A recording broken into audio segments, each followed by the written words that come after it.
अस्सलामुअलैकुम। Welcome to Mansoor voice. पेशे खिदमत है नई जादुई कहानी शादाबिस्तान की शहजादी। शहर से दूर दरिया के करीब मछेरों की एक छोटी सी बस्ती थी। उस बस्ती में एक मछेरा राजा नामी भी रहता था। राजा बड़ा मेहनती था। रोजाना सुबह सवेरे मछलियां पकड़ने के लिए दरिया पर पहुंच जाता। सारा दिन मछलियां पकड़ता और शाम को उन मछलियों को बेचकर घर वालों के लिए खाने पीने का सामान ले आता। इस तरह वह सुकून की जिंदगी बसर कर रहा था। राजा का एक बेटा था जिसका नाम शेरदिल था। शेरदिल एक खूबसूरत और ज़हीन लड़का था। एक दिन राजा बीमार हुआ तो उसने शेरदिल को जाल देकर दरिया पर भेज दिया। शेरदिल ने जाल कंधे से उतारा ही था कि उसे तेज सीटी की आवाज़ सुनाई दी। उसने मुड़कर आसमान की तरफ देखा तो उसे एक उकाब उड़ता हुआ नजर आया। उकाब के मुंह में मोतियों का एक हार था और ये आवाज़ उसके उड़ने से पैदा हो रही थी। शेरदिल को ये आवाज़ सुनकर बहुत हैरत हुई कि ये एक अजीबोगरीब उकाब है और मोतियों का हार ना जाने कहाँ से उठा लाया है। उसने कुछ सोचकर अपने कंधे से गुलेल उतारी जिससे वो निशानाबाजी करता था। गुलेल में एक बड़ा सा पत्थर रखा और निशाना बांधकर जो उकाब को मारा तो पत्थर उकाब के सर पर लगा। पत्थर लगते ही उकाब के टुकड़े टुकड़े हो गए और एक बहुत जोर का धमाका हुआ जिससे जमीन लरस गई। शेर धमाका सुनकर हवास बाख्ता हो गया। थोड़ी देर बाद जब उसके हवास बजा हुए तो उसने देखा कि अब उकाब की जगह धुएं का एक इंसानी हैवला था जिससे कहकहों की आवाज़ आ रही थी और उस धुएं में मोतियों का हार चमक रहा था। और फिर एकदम वो धुआं और मोतियों का हार गुम हो गए। शेरदिल ये सब कुछ बड़ी हैरानी से देख रहा था और काफ़ी घबराया हुआ मालूम हो रहा था। अभी चंद ही लम्हे गुजरे थे कि शेरदिल ने दरिया की जुनूबी सिमत गर्द उड़ती देखी और फिर घुड़सवार घोड़े दौड़ाते हुए उसके करीब आकर रुक गए। ये शाही सवार थे। शेरदिल ने उन्हें उनके लिबास से पहचाना। घुड़सवारों में से एक ने शेरदिल को सख्त लहजे में कहा, बेवकूफ़ लड़के, तुमने गुलेल से उकाब को पत्थर मारकर अच्छा नहीं किया। क्या वो उकाब आपका था? लेकिन वो तो शेरदिल ने बेखौफी से पूछा। नहीं, वो उकाब शहजादी शगुफ्ता जहाँ का मोतियों का हार ले उड़ा था और हम कई रोज से उसके ताकुब में थे, लेकिन तुम्हारी वजह से अब वो गायब हो चुका है। सवार गुस्से से बोला। इस बेवकूफ़ लड़के को पकड़कर बादशाह की खिदमत में ले चलो, दूसरे सवार ने कहा। शेरदिल एक नडर लड़का था। उसने पहले की तरह जुर्रत से कहा, इसमें मेरा तो कोई कसूर नहीं। तुम्हारा कसूर है या नहीं, यह सब कुछ बादशाह के हजूर चलकर तुम्हें मालूम होगा, पहले सवार ने कहा और उसने घोड़े से नीचे उतरकर शेरदिल को बाजू से पकड़ लिया। शेरदिल ने उन्हें बहुत कुछ कहा सुना, लेकिन सवारों ने उसकी एक ना सुनी। एक सवार ने शेरदिल को गठरी की तरह उठाकर घोड़े पर डाल दिया और फिर घोड़े तेज रफ्तारी से बादशाह की महल की तरफ दौड़ने लगे। शेरदिल दिल में सोच रहा था कि मछलियां पकड़ने वाला जाल वहीं दरिया के किनारे रह गया और फिर अगर वो शाम से पहले घर ना पहुंचा तो उसके माँ बाप कितने परेशान होंगे। इन्हीं ख्यालात में उसे पता न चला कि कितना सफ़र तय हो गया है और कितना वक्त गुजर गया है।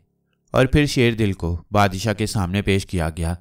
बादशाह ने गुस्से से गरज कर शेरदिल से कहा, लड़के, मोतियों का वो हार जो उकाब ले उड़ा है हमें एक बूढ़े हकीम ने हमारी नन्ही शहजादी शगुफ्ता जहाँ की बीमारी के इलाज के लिए दिया था। तुमने उकाब को गुलेल का निशाना बनाकर बहुत बड़ा जुर्म किया है।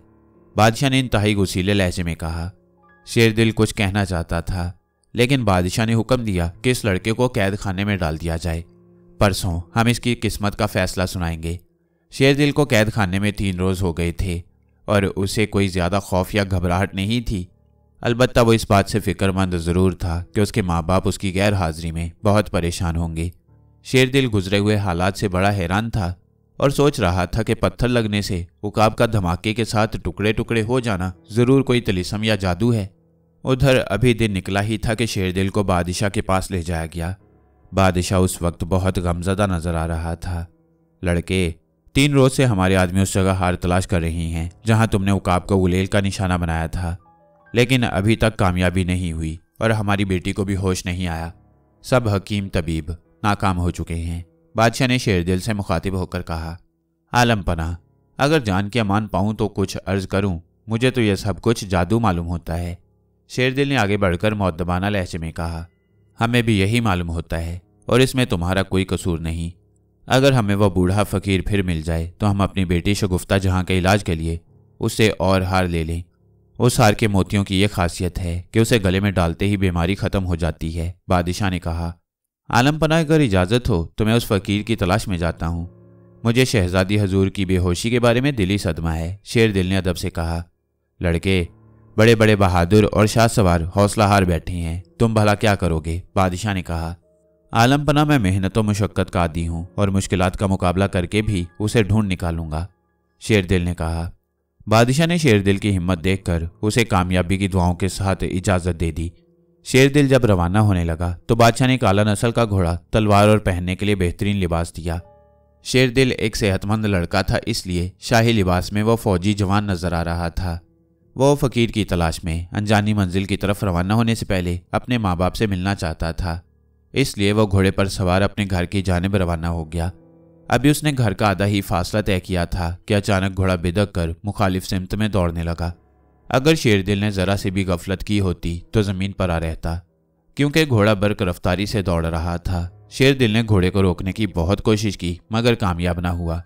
घोड़ा मुसलसल 3 घंटे दौड़ने के बाद एक ऐसी जगह पर जाकर रुका जहां चारों तरफ आसमान से बातें करते हुए पहाड़ थे। शेरदिल हैरान था और यहां से वापसी के लिए रास्ते का तयन भी नहीं कर सकता था, क्योंकि आते वक्त तो वो सिर्फ घोड़े को काबू करने की कोशिश में रहा था और इस वक्त उसे अपने माँ बाप भी बहुत याद आ रहे थे। अचानक शेरदिल को कहकहों की आवाज़ सुनाई दी। उसने सर उठाकर आसमान की तरफ देखा तो धुएं का वही इंसानी हैवला जो काब के टुकड़े टुकड़े होने के बाद नमूदार हुआ था, वहां से गुजर रहा था। शेरदिल ने दिल में कहा कि यह उसके लिए बेहतर हुआ, शायद यहां से शहजादी शगुफ्ता जहां के हार के हसूल के लिए कोई राह निकल आए। हैवला आहिस्ता आहिस्ता मशरिक की जानिब बढ़ रहा था और कहकों की आवाज़ भी बदस्तूर आ रही थी। शेरदिल ने हैवले के ताकुब के लिए घोड़े को पहाड़ की चढ़ाई की जानिब बढ़ाया। उस वक्त घोड़ा उसके इशारों के मुताबिक चल रहा था। रास्ता इंतहाई दुश्वार गुजार था और अंदेशा था कि घोड़ा फिसल कर नीचे कहीं गहरी खाई में न जा गिरे। कई घंटे की लगातार मुसाफत के बाद शेरदिल पहाड़ की चोटी पर पहुंच गया और फिर अचानक धुएं का वो हैवला जिसका ताकुब करते हुए वो यहां तक आया था गायब हो गया और शेरदिल को फिर असरे-नौ अपनी मंजिल की तलाश में आगे बढ़ना पड़ा। वह सोच रहा था कि शायद पहाड़ों की दूसरी जानिब मंजिल का निशान मिल जाए। वह पहाड़ की दूसरी तरफ नीचे उतरने लगा। ढलान से उतरते वक्त शेरदिल को घोड़ा संभालना मुश्किल हो रहा था और फिर लगातार सफ़र करने की वजह से वो थकावट भी महसूस कर रहा था। यही हाल घोड़े का था, इसलिए शेरदिल ने एक हमवार जगह पर पहुंचकर घोड़े को एक पत्थर से बांधा और खुद सस्ताने के लिए लेट गया। कुछ देर आराम करने के बाद शेरदिल आगे रवाना हुआ। ढलान बहुत खतरनाक था, इसलिए वह बहुत एहतियात से आगे बढ़ रहा था। आखिर वही हुआ जिसका डर था। अचानक घोड़े का पांव लड़खड़ाया और अगर शेरदिल बिजली किसी तेजी से करीब के दरख्त की एक शाख ना पकड़ लेता तो वो भी घोड़े की तरह कलाबाजियां खाता हुआ एक गहरी खाई में जा गिरता और हलाक हो जाता। मरते वक्त घोड़े की हिनहिनाहट बहुत दर्दनाक थी। शेरदिल दरख्त की शाख को छोड़कर बहुत एहतियात से नीचे उतरा। उसे घोड़े के मरने का सख्त अफसोस था। अब उसे पैदल आगे बढ़ना था। इस वक्त वह भूख भी महसूस कर रहा था। कुछ दूर नीचे उतरने के बाद उसकी भूख ने शिद्दत इख्तियार कर ली और वह सोच रहा था कि किस तरह पेट की आग बुझाई जाए। खुशकिस्मती से उसकी दाएं सिमत थोड़े से फासले पर फलदार दरख्त थे। शेरदिल दरख्तों की तरफ बढ़ा। वहां पहुंचकर वह बहुत हैरान हुआ, क्योंकि दरख्तों पर जो फल लगे थे वो उसने पहले कभी ना देखे थे। इसके अलावा एक दरख्त पर कई मुख्तलिफ शक्ल के फल थे। उस वक्त चूंकि उसे सख्त भूख लगी हुई थी, इसलिए उसे इससे गर्ज न थी कि ये फल कैसी हैं। उसने थोड़े से फल तोड़े और खाने लगा। ये फल बहुत सख्त थे, लेकिन खाने में बहुत लजीज। शेरदिल फल खाता हुआ चला जा रहा था। शाम होने के करीब थी। उसने दूर एक पहाड़ पर एक पुराने महल के मीनार देखे। उन मीनारों को देखकर जैसे उसके जिस्म में एक नई कुव्वत आ गई। उसने तेज तेज कदम उठाना शुरू कर दिए। उसके ख्याल के मुताबिक वहां पहुंचकर मंजिल की राह ढूंढना आसान होगा। शेरदिल ऊंची नीची राहों से होता हुआ महल की जानिब जा रहा था और महल अब उससे ज्यादा फासले पर ना था। जब वो एक ऐसी चट्टान पर पहुंचा जहां उसे महल का बड़ा दरवाजा साफ नजर आने लगा तो उसने सोचा कि रात का अंधेरा फैल रहा है, इसलिए इस वक्त आराम किया जाए। सुबह खुदा का नाम लेकर महल के अंदर दाखिल होना चाहिए। शेरदिल ने एक जगह को साफ किया और एक पत्थर से टेक लगाकर आंखें बंद कर लीं। उसे उस वक्त तक सिवाय थका देने वाले तवील सफर के और किसी किस्म के खास हादसे का सामना नहीं करना पड़ा था, और वो जिस मकसद के लिए यहां तक पहुंचा था उसका तो उसे अभी मामूली सा सुराग भी नहीं मिला था। इन्हीं ख्यालात में वो गहरी नींद सो गया। दूसरी सुबह जब शेरदिल जागा तो चारों तरफ धूप फैली हुई थी। सफ़र की थकन की वजह से वो काफ़ी देर तक सोया रहा। उसने गुज़िश्ता शाम कुछ फल बचा लिए थे, उन्हें खाकर महल की तरफ चल पड़ा। और फिर महल के करीब पहुंचकर उसे ये देखकर खुशी के साथ साथ हैरत भी हुई कि महल का दरवाज़ा कदरे खुला हुआ था। ये तो बहुत अच्छा है कि महल आबाद है, शेरदिल ने दिल ही दिल में कहा। शेरदिल महल के बड़े दरवाजे के बिल्कुल करीब एक पत्थर की ओट में था कि उसने देखा कि धुएं का वही हैवला जिसकी वजह से वो अपने माँ बाप से दूर इस अनजान और वीरान जगह पर पहुंचा था, महल के फाटक से निकलकर बुलंदी की तरफ जा रहा है। अब उसे यकीन हो गया था कि यह जादू का हैवला है और इसका ताल्लुक इसी महल से है। हैवला बुलंद होते होते शेरदिल की निगाहों से गायब हो गया। शेरदिल ने मौका गनीमत जाना और फाटक के रास्ते महल के अंदर दाखिल हो गया। महल की इमारत जो बाहर से पुरानी और बोसीदा नजर आती थी, अंदर से ऐसा मालूम होता था जैसे अभी बनकर तैयार हुई हो। हर तरफ रेशमी पर्दे और झालरें लहरा रही थीं। महल बहुत बड़ा था और शेरदिल कई घंटे तक उसमें घूमता रहा। उसने वहां आदमी तो क्या, किसी परिंदे को भी ना देखा। इतने बड़े महल में अकेला होने की वजह से शेरदिल कदरे डर महसूस कर रहा था। और जब उसने ऊपर जाने के लिए सीढ़ियों पर पांव रखा तो महल के हर तरफ घंटियां सी बजने लगीं। शेरदिल घंटियों की आवाज़ सुनकर इधर उधर देखने लगा और फिर अचानक घंटियां बंद हो गईं। शेरदिल एक बहादुर लड़का था, इसलिए आने वाली उफ्ताद से निपटने के लिए तैयार हो गया। उसने अपने पहलू में बंधी हुई तलवार निकालकर हाथ में पकड़ ली। चंद लम्हों बाद सारा महल अचानक खौफनाक कहकहों से गूंज उठा और शेरदिल ने देखा कि धुएं का हैवला जो उसके लिए असल उलझन का बायस था, महल में चारों तरफ चकराता फिर रहा था और कहकों की आवाज़ उसी से आ रही थी। तुम कौन हो? शेरदिल ने गैर इरादी तौर पर खौफजदा लहजे में कहा। हैवले से कहकों की आवाज़ और बुलंद हो गई। तुम कौन हो? शेरदिल ने फिर कहा। मैं। हैवले से खौफनाक आवाज़ आई और इसके साथ ही धुएं का वो हैवला आहिस्ता आहिस्ता इंसानी शक्ल इख्तियार करने लगा। शेरदिल उसे हैरत से बुत बना खड़ा देख रहा था और फिर दूसरे लम्हे वो एक लंबे कद और बदसूरत इंसान के सामने खड़ा था। तुम कौन हो? शेरदिल ने बगैर किसी खौफ के उससे पूछा।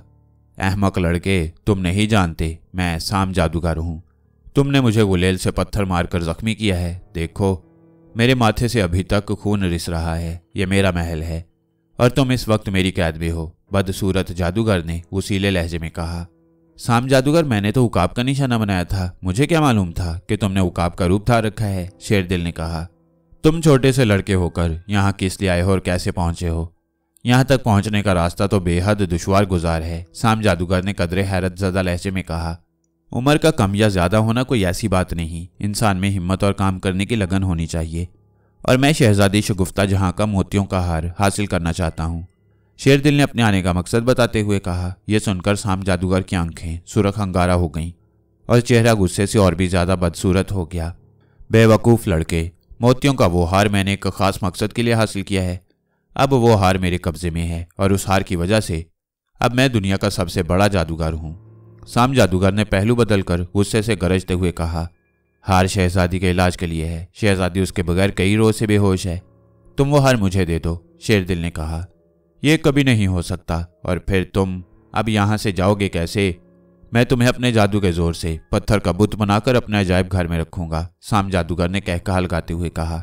शेरदिल जादूगर की बातों से बिल्कुल ना घबराया, बल्कि अपनी तलवार हवा में लहराते हुए बोला। मैं तुम्हें हलाक करके वो हार जरूर ले जाऊंगा।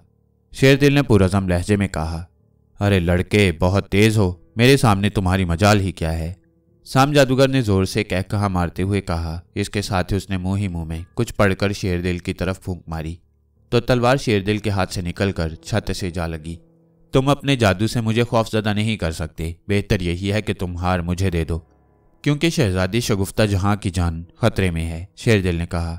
बेवकूफ़ लड़के, तुम्हें शायद मेरी ताकत का अंदाजा नहीं, वरना इस बेबाकी से बातें न करते, जादूगर ने गुस्सीले लहजे में कहा। और फिर उसने एक हाथ से इशारा किया तो उसके हाथ से शरारे निकलने लगे और एक पर्दे में आग लग गई। अचानक सारा महल हिलने लगा। छत से लगी हुई शेरदिल की तलवार नीचे आ गिरी, जिसे उसने लपक कर उठा लिया। साम जादूगर घबरा कर चारों तरफ देखने लगा। शायद साहिर आ गया है, लेकिन अब वो मेरा मुकाबला नहीं कर सकता, साम जादूगर ने कहा। और फिर वो वापसी के लिए मुड़ा और महल में चारों तरफ अंधेरा छा गया। शेरदिल ना समझ सका कि साहिर कौन है जिसका नाम साम जादूगर ने लिया था। उसने सोचा कि यहां से निकलकर साम जादूगर से मोतियों का हार हासिल करने की तदबीर की जाए। इसके लिए अभी उसने 2 ही कदम बढ़ाए थे कि चकरा कर गिर पड़ा और बेहोश हो गया। शेरदिल को जब होश आया तो ना वो महल था और ना साम जादूगर। उस वक्त वो एक घने जंगल में एक दरख्त के नीचे पड़ा था। वो फौरन अपनी जगह पर खड़ा हो गया और हैरत ज़दा नज़रों से चारों तरफ देखने लगा। शेरदिल को दूर दूर तक दरख्तों के सिवा कुछ नजर न आया। उसकी समझ में नहीं आ रहा था कि उसे अगला कदम क्या उठाना चाहिए। फिर वो सोचे समझे बगैर शुमाल की तरफ चलने लगा। शेरदिल सोच रहा था कि वह मंजिल पर पहुंचकर मंजिल खो चुका है। अगर साम जादूगर किसी तरह उसके हाथों हलाक हो जाता तो इस वक्त मोतियों का हार उसके कब्जे में होता। ये साहिर ना जाने कहाँ से टपक पड़ा था कि सारी बनी बनाई बात खत्म हो गई। अचानक उसे आहट महसूस हुई। उसने मुड़कर देखा तो एक खूंखार बब्बर शेर पत्तों से उसे घूर रहा था। शेरदिल का शेर को देखकर घबरा जाना कुदरती बात थी, लेकिन उसने अपने हवास बरकरार रखे और बड़ी फुर्ती से अपने पहलू में बंधी हुई तलवार निकाल ली। शेर से मुकाबला करना कोई आसान न था, इसलिए शेरदिल ने उस दरिंदे से बचने के लिए आहिस्ता आहिस्ता पीछे हटना शुरू कर दिया। शेर भी भांप गया और वह फौरन ओट से बाहर निकल आया और पूरी ताकत से शेरदिल पर छलांग लगा दी। शेरदिल अगर जरा भी गाफिल होता तो उसकी गर्दन शेर के मुंह में होती। उसने चुस्ती का मुजाहरा करते हुए एकदम अपनी जगह से हटकर शेर पर तलवार का वार किया। तलवार की नोक शेर की एक टांग पर लगी और टांग से खून की बूंदें टपकने लगीं। टांग पर जख्म खाने के बाद शेर गुस्से के मारे पागल हो गया और उसके हलक से खौफनाक गुर्राहट निकलने लगी। शेरदिल सोच रहा था कि इस खूंखार दरिंदे पर काबू पाना मुश्किल तो क्या नामुमकिन है। अब शेर ने आहिस्ता आहिस्ता शेरदिल की तरफ बढ़ना शुरू किया। शेरदिल पीछे हटा और शेर हस्बे आदत फिर तेजी से उछलकर सीधा शेरदिल पर झपटा। इधर शेरदिल का पांव नीचे पड़े हुए एक पत्थर से उलझ गया और वो लड़खड़ा कर गिर पड़ा। शेर ने चूंकि लंबी छलांग लगाई थी, इसलिए वो शेरदिल के गिरने की वजह से उसके ऊपर से होता हुआ अपने ही जोर पर सामने के एक दरख्त के तने से जा टकराया और सर पर शदीद चोट खाकर धड़ाम से नीचे गिरा। सख्त चोट के बावजूद वो पलटना ही चाहता था कि शेरदिल ने मौके से फायदा उठाया और बिजली की सी तेजी से आगे बढ़कर तलवार के पै दर पै वार करके शेर को हलाक कर दिया। अब शेरदिल के जिस्म का एक एक हिस्सा दुख रहा था और उसे खड़ा नहीं हुआ जा रहा था। वो सोच रहा था कि यह कितना खौफनाक जंगल है कि कदम कदम पर मौत से पंजा आजमाई करना पड़ती है। और फिर उसका सर चकराने लगा। तलवार उसके हाथ से निकल गई और वो बेहोश होकर गिर पड़ा। शेरदिल घंटों बेहोश पड़ा रहा और इसी आलम में क्या देखता है कि एक निहायत खूबसूरत और नीली आंखों वाली लड़की जिसके सर पर सोने का ताज है उसे बुला रही है और कहती है कि शेरदिल, मैं शहजादी सनोबर हूँ और साम जादूगर की कैद में हूँ, तुम जल्द पहुँचो। अचानक वहाँ स्याह लिबास में मलबूस एक लंबा तिरंगा आदमी आ जाता है और शहजादी सनोबर को मारता हुआ जबरदस्ती घसीट कर ले जाता है। शहजादी चीख चीख कर पुकारती है, शेरदिल, शेरदिल। शेरदिल घबराकर एकदम बेदार हो गया। उस वक्त सूरज निकल रहा था, जिससे उसने अंदाजा लगाया कि वो रात भर सोता रहा है। उसने खुदा का शुक्र अदा किया कि किसी जंगली जानवर ने उस पर हमला नहीं कर दिया। वह सोच रहा था कि ना जाने ये शहजादी सनोबर कौन है जिसे साम जादूगर ने कैद कर रखा है। अचानक एक शोर सा उठा जैसे बहुत से भेड़िए लड़ रहे हों। शेरदिल ने तलवार उठाई और वहां से भागने ही में आफियत समझी कि कहीं किसी और मुसीबत में ना घिर जाए। शेरदिल लगातार 2 घंटे तक भागता रहा और अब वो बहुत थक चुका था और उसे भूख भी लग रही थी। उसने दरख्तों से फल तोड़कर खाए और फिर चल पड़ा। शेरदिल को चलते चलते शाम हो गई, लेकिन ये खौफनाक जंगल खत्म होने का नाम ही नहीं लेता था और उसने रात एक दरख्त पर गुजारी। अब वो बहुत मोहतात था। सुबह उसने फिर अपना सफ़र शुरू किया। अभी उसने थोड़ा सा फासला ही तय किया था कि उसको दूर एक झोंपड़ी नजर आई। झोंपड़ी को देखकर शेरदिल ने कहा कि यहाँ ज़रूर कोई रहता होगा, चलकर उससे रहनुमाई हासिल की जाए। शेरदिल ने अब साम जादूगर की तलाश को मकसद बना लिया कि हो सकता है कि उसका ख्वाब सच्चा हो और वह शहजादी सनोबर की मदद कर सके। शेरदिल झोंपड़ी के अंदर गया, लेकिन वहाँ कोई ना था। वो झोंपड़ी के अकब में आया तो सामने कुछ फासले पर उसने एक सफ़ेद रेश बुजुर्ग को ज़मीन पर सोया हुआ पाया। शेरदिल समझ गया कि इस झोंपड़ी में यही बुजुर्ग रहते होंगे। वह बुजुर्ग के करीब जाकर उनके जागने का इंतज़ार करने लगा। थोड़ी देर बाद जब वह बुजुर्ग जागे तो शेरदिल ने बड़े अदब से उन्हें सलाम किया। लड़के, तुम कौन हो और इस खौफनाक जंगल में क्यों आए हो? बुजुर्ग ने शेरदिल को हैरत से देखते हुए कहा। शेरदिल ने उन्हें अपना नाम बताया और फिर तमाम कहानी कह सुनाई। बुजुर्ग शेरदिल को अपनी झोंपड़ी में ले आए। शेरदिल, साम जादूगर इस जंगल की दूसरी तरफ रहता है। वहां तक पहुंचना ही बड़ा जान जोखों का काम है और साम जादूगर से मुकाबला तो बहुत खतरनाक है। बुजुर्ग ने शेरदिल से मुखातिब होकर कहा, बाबा जी, मैंने साम जादूगर को देखा है, आप रहनुमाई करें। मैं उससे मोतियों का हार हासिल करके उसे मौत के घाट उतार दूंगा। शेरदिल ने कहा, शेरदिल, तुम्हारा मकसद नेक है, खुदा तुम्हें ज़रूर कामयाब करेगा। और जिसे तुमने देखा है और जिसे तुम शाम जादूगर समझ रहे हो वो शाम जादूगर का एक कारिंदा है जिसे उसने हार लाने के लिए मामूर किया था, और उसके ऐसे कई कारिंदे मखलूक खुदा को तंग करने के लिए रात दिन मसरूफ हैं, बुजुर्ग ने शेरदिल को बताते हुए कहा। बुजुर्ग की बात सुनकर शेरदिल को बड़ी हैरत हुई। उसने सोचा कि इस बुजुर्ग से साहिर के बारे में भी पूछा जाए। बाबा जी, ये साहिर कौन है? शेरदिल ने पूछा। साहिर भी एक जादूगर है और सबसे बड़ा जादूगर है, लेकिन वो किसी पर जुल्म नहीं करता, बुजुर्ग ने बताया।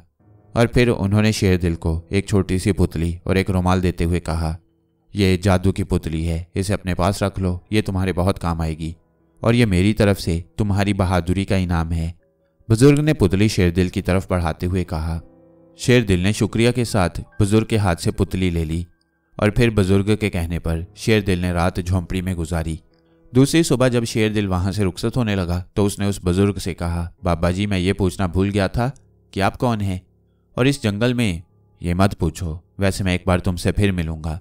बुजुर्ग ने शेरदिल की बात काटते हुए कहा और फिर शेरदिल वहां से रवाना हुआ और सारा दिन सफर के बाद शाम के करीब वो एक दरिया के किनारे पहुंच गया।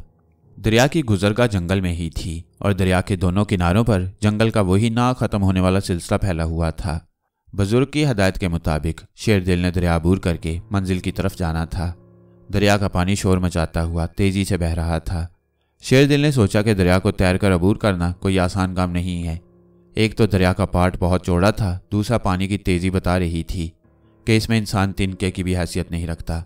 शेरदिल दरिया के किनारे किनारे जा रहा था। काफी दूर निकल आने के बाद वो एक टीले पर पहुंच गया जहां दरिया का पाट कदरे कम था। शेरदिल ने यहीं से दरिया अबूर करने का फैसला किया क्योंकि वो जल्द अज जल्द शाम जादूगर तक पहुंचना चाहता था। रास्ते की मुश्किलात और दरिंदों से लड़ाइयों ने उसमें एक किस्म का हौसला बढ़ा दिया था। अब वो बिला झिझक हर खतरे से टकराने को तैयार था और दरिया अबूर करते वक्त कई बलाओं से सामना मुतवक्का था, लेकिन शेरदिल को इसकी कोई परवाह न थी। उसने खुदा का नाम लिया और दरिया में छलांग लगा दी। दरिया के पानी में बहुत तेजी थी। शेरदिल एक अच्छा तैराक होने के बावजूद जल्द ही थक गया। अचानक उसने महसूस किया कि जैसे नीचे पानी में उसे कोई खींच रहा हो।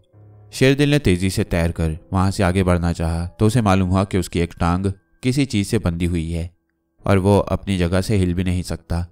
शेरदिल को एक बहुत बड़े और लंबी टांग वाले ऑक्टोपस ने अपनी लचकदार टांगों से जकड़ा हुआ था। वह शेरदिल को पानी की तह में ले जाकर अपनी खुराक बनाना चाहता था। शेरदिल पानी के अंदर पहुंचकर इस आफत नागहां से निमटने के लिए बिल्कुल तैयार हो गया और उसने तलवार निकाल ली।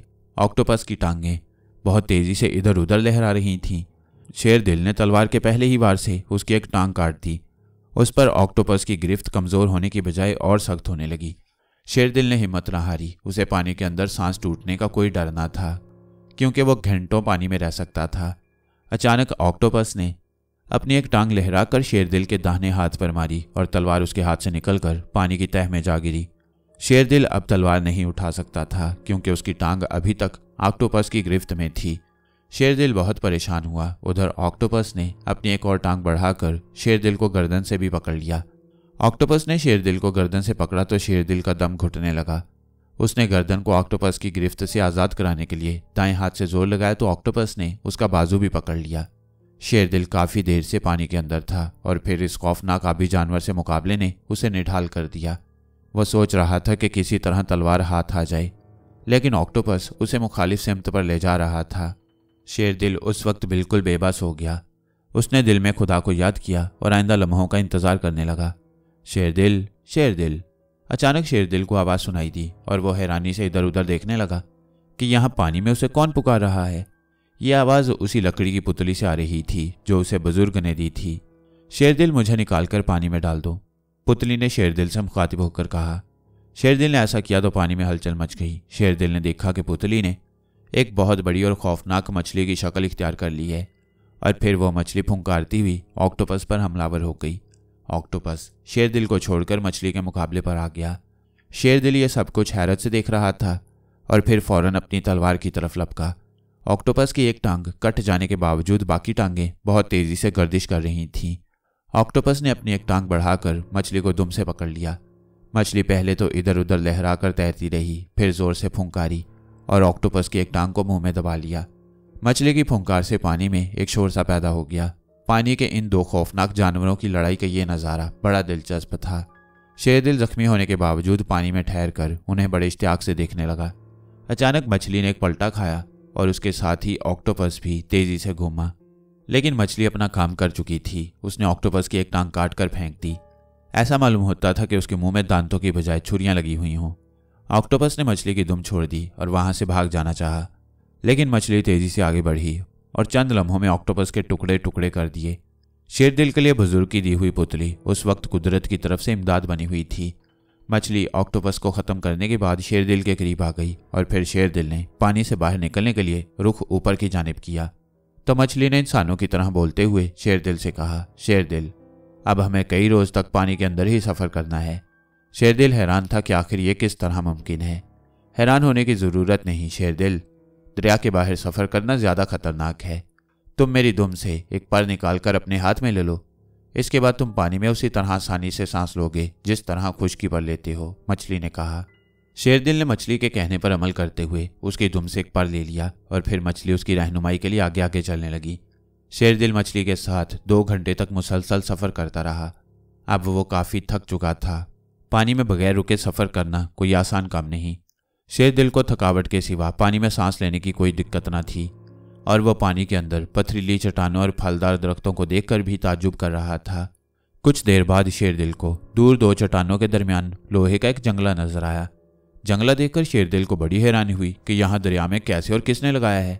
मछली जो कुछ देर पहले तक शेरदिल की रहनुमाई कर रही थी, एकदम लकड़ी की पुतली बनकर पानी में गिरने लगी। शेरदिल समझ गया कि अब मछली का काम खत्म हो गया है। उसने पुतली को उठाकर अपने पास रखा और आगे बढ़ने लगा। शेरदिल जब जंगले के करीब पहुंचा तो उसने देखा कि एक निहायत खूबसूरत परी जंगले के पीछे खड़ी बुला रही है। तुम कौन हो और यहाँ? शेरदिल ने जंगले के करीब पहुंचकर परी से पूछा। शेरदिल, मेरा नाम नाज परी है और मैं परिस्तान की मलका हूँ। मेरे वजीर ने हुकूमत के लालच में साम जादूगर के जरिए मुझे यहाँ कैद करवा दिया है। खुदा के लिए मुझे आज़ाद कराओ, परी ने अपने मुतल्लिक बताते हुए कहा। तुम्हें मेरा नाम कैसे मालूम हुआ नाज परी? शेरदिल ने मशकूक लहजे में पूछा। शेरदिल, गुज़िश्ता रात मैंने ख्वाब में देखा कि एक बुजुर्ग मुझे कह रहे थे, नाज परी घबराने की जरूरत नहीं। शेरदिल नामी एक नौजवान जल्द ही तुम तक पहुंचने वाला है जो तुम्हारी मदद करेगा, परियों की मलका नाज परी ने कहा। और फिर नाज परी ने अपना दायां हाथ बुलंद करते हुए कहा, देखो शेरदिल, वो मेहरबान बुजुर्ग ये हैं। शेरदिल ने देखा कि वही बुजुर्ग हैं जिन्होंने उसे लकड़ी की पुतली दी थी। शेरदिल, नाज परी की जरूर मदद करो, बुजुर्ग ने शेरदिल से कहा। शेरदिल को अब यकीन हो गया कि नाज परी सच कह रही है। उसने दिल में सोचा कि नाज परी को यहाँ से रिहा कराने के बाद उसके लालची वजीर को भी सजा देनी चाहिए। और फिर वो तेजी से तैरकर नाज परी की तरफ बढ़ा, मगर उसे ऐसा महसूस हुआ जैसे उसके और नाज परी के दरमियान शीशे की दीवार हायल है। शेरदिल हैरान था कि नाज परी तक कैसे पहुंचे। उसने एक पत्थर उठाकर नजरों से ओझल शीशे की दीवार पर मारा। एक जोरदार छन्नाका हुआ और पत्थर वापस आ गिरा। इसके बाद उसने तलवार से कोशिश की लेकिन नाकामी हुई। फिर अचानक पानी में हलचल मच गई। ऐसा मालूम होता था जैसे तूफान आ गया हो। और फिर एक बहुत ही डरावनी और खौफनाक शक्ल वाला आदमी वहां आ गया। उसकी मूंछें बड़ी बड़ी थीं और सर के बाल गर्दन के करीब लहरा रहे थे। शेरदिल गैर इरादी तौर पर करीब के एक टीले की ओट में हो गया। उस बदसूरत आदमी ने अपना दाएं हाथ उठाकर सामने की तरफ इशारा किया तो ऐसा मालूम हुआ जैसे पानी की एक मोटी तह अपनी जगह से हट गई हो। इसके बाद वो खौफनाक शक्ल वाला आदमी नाज परी के पास जाकर बोला, नाज परी, तुम अपने बाप के खजाने का पता बता दो तो मैं तुम्हें आज़ाद कर दूंगा। खौफनाक आदमी ने इंतहाई करख्त लहजे में कहा। उधर शेरदिल ने मौका गनीमत जाना और उस खौफनाक आदमी की नज़र बचाकर बहुत चाबुक दस्ती से तैरता हुआ जंगले के करीब वाली चट्टान के पीछे छुप गया। तुम मुझे जान से भी मार दो तो भी मैं नहीं बताऊंगी, नाज परी ने खौफनाक आदमी की बात का जवाब देते हुए कहा। नाज परी, तुम्हें मैं सोचने का मजीद मौका देता हूँ, खौफनाक आदमी ने कहा और फिर वहां से चला गया। खौफनाक आदमी के जाते ही शेरदिल टीले की ओर से निकलकर नाज परी की तरफ आया। ये खौफनाक आदमी कौन था? नाज परी के करीब पहुंचकर शेरदिल ने पूछा। यह खतरनाक और खौफनाक इंसान साम जादूगर था, नाज परी ने कहा। यह सुनकर शेरदिल ने दिल में कहा कि अफसोस, साम जादूगर को जान से मार देने का अच्छा मौका ज़ाया हो गया। इसके बाद वह नाज परी की तरफ मुतवज्जा हुआ और फिर जंगले पर जोर आजमाई करने लगा। जंगला इतना मजबूत था कि उसे किसी तरह भी नहीं तोड़ा जा सकता था। शेरदिल, फौरन कुछ करो, अगर वह मरदूद साम जादूगर फिर आ गया तो तुम्हारी जान भी खतरे में पड़ जाएगी, नाज परी ने बेचैनी से कहा। नाज परी, फिक्र ना करो, अल्लाह ताला जरूर कोई ना कोई सबब बना देगा, शेरदिल ने उसे तसल्ली देते हुए कहा। शेरदिल, मुझे जोर से इस जंगले पर मारो। अचानक पुतली की आवाज़ सुनाई दी। शेरदिल ने फौरन ही पुतली को पूरी कुव्वत से जंगले पर दे मारा और जंगला एक धमाके से टुकड़े टुकड़े हो गया और नाज परी जल्दी से बाहर आ गई। शेरदिल परियों की मलका नाज परी को लेकर तेजी से तैरता हुआ वहां से रवाना हुआ और फिर नाज परी की तजवीज़ पर उन्हें लगातार 2 दिन पानी के अंदर सफ़र करना था। तीसरे दिन जब उन दोनों ने दरिया से बाहर सर निकाला तो क्या देखते हैं कि घुड़सवारों की एक पूरी फौज नंगी तलवारें लिए खड़ी है। नाज परी घुड़सवारों को देखकर बहुत घबराई आई। शेरदिल ने जब उन्हें गौर से देखा तो वो सब परीजाद थे। क्या तुम इन लोगों को जानती हो? शेरदिल ने नाज परी से पूछा। हाँ शेरदिल, ये मेरे वजीर गुलफाम के आदमी हैं जिसने मेरी हुकूमत पर कब्जा कर रखा है। शायद ये हमें गिरफ्तार करने के लिए आए हैं, नाज परी ने कहा। यह सूरत हाल शेरदिल के लिए भी परेशान कुन थी। वो इस नई उलझन में नहीं पड़ना चाहता था, इसलिए वापसी के लिए मुड़ा। शेरदिल, वापसी बेकार है क्योंकि ये लोग दरिया के एक हिस्से से वाकिफ हैं, नाज परी ने शेरदिल को वापस मुड़ते हुए देखकर कहा। और फिर उसने शेरदिल का बायां हाथ पकड़ा और वह दोनों फिजा में उड़ते चले गए। उनका रुख जुनूब की तरफ था। नाज परी शेरदिल को लेकर फिजा की बुलंदियों में इस तरह उड़ रही थी जैसे कोई परिंदा उड़ रहा हो। उधर घुड़सवारों में से एक परिजाद घोड़े को छोड़कर अपने पर हिलाता हुआ शेरदिल और नाज परी के पीछे लपका। उसकी रफ्तार बहुत तेज थी, इसलिए वह जल्द ही उन दोनों के करीब पहुंच गया। गुस्से की वजह से उसकी आंखों से यूं मालूम हो रहा था जैसे शोले निकल रहे हों। और फिर करीब पहुंचते ही परिजाद ने तलवार निकाल ली और शेरदिल पर हमला कर दिया।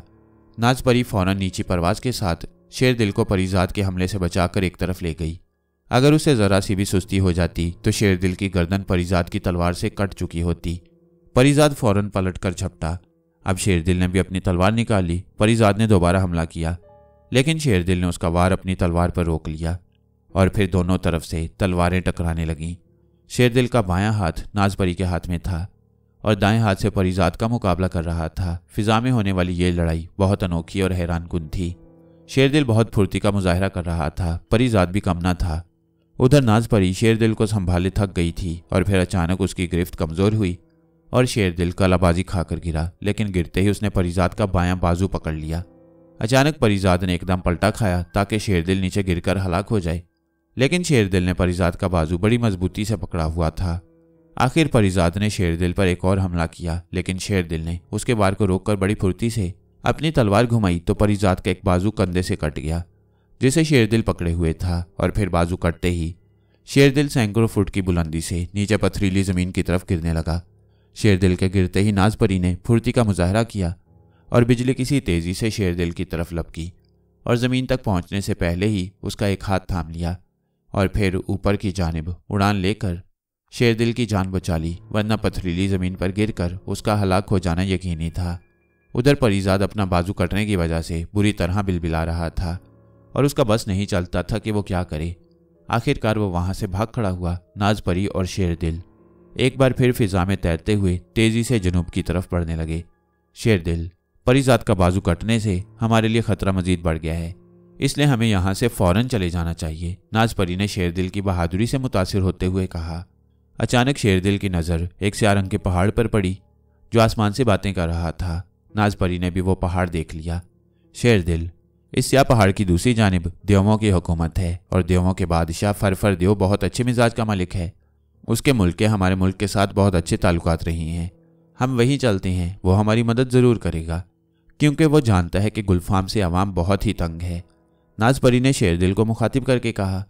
और फिर वो पहाड़ की बाएं तरफ से चक्कर लगाकर बड़ी बड़ी इमारतों के ऊपर से होते हुए एक महल की छत पर जा उतरे। शेरदिल और नाज परी ने अभी महल की छत पर पैर रखे ही थे कि बहुत से देव लंगोट बांधे तलवारें लहराते उनकी तरफ बढ़े। ये देखकर शेरदिल बहुत घबरा गया। अचानक एक भारी भरकम आवाज़ ने उन देवों के बढ़ते हुए कदम रोक दिए। ये देवों के बादशाह फरफर देव की आवाज़ थी। फरफर देव बहुत बड़े जिस्म का मालिक था और उसका जिस्म पहाड़ की तरह मजबूत था और वह अपने नाम की तरह हर काम तेजी से करता था।